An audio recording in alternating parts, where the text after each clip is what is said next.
કેટલીક દીકરીઓને જન્મતા પહેલા મોતને ગાદર કરવું પડે છે. આજે દીકરી આકાશનું ઓઢણું અને ધરતીનું પાથરણું બનીને કાલના પતનમાં દટાઈ ગઈ છે. ગામના લોકો કહે છે કે સ્ત્રીને કેળવણી આપવામાં આવશે તો સ્ત્રી બગડશે, પણ એ વાત ખોટી છે. કેળવણી માત્ર લખવા વાંચવા માટે જ ઉપયોગી છે. શું ભણેલી સ્ત્રીઓ ખોટું કરતી તો શું ભણેલા પુરુષો ખોટું નથી કરતા? એ ન સમજાય ને તો આપણી કલ્પના ચાવલા, સુનીતા વિલિયમ્સ, ઇન્દિરા ગાંધી વગેરે સ્ત્રીઓ જ હતી ને, પણ પોતાની માતાનો કુંકમાં જન્મ લઈને ઇતિહાસના પાને પોતાનું સુવર્ણ અક્ષરે નામ લખાવ્યું છે. મિત્રો, આપણે પ્રશ્ન તો થવો જોઈએ કે ન હોય સ્ત્રી તો ક્યાંથી હતું, ન હોય સ્ત્રી તો ક્યાંથી હતું.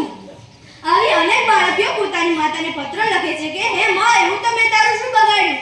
હે માં, એવું તો મેં તારું શું બગાડ્યું કે તે મને આ પૃથ્વી પર પગસમાં મૂકવા દીધો? આ પૃથ્વી પર પગસમાં મૂકવા દીધો. એટલે તો દીકરીને પપ્પાની પરી કહી છે.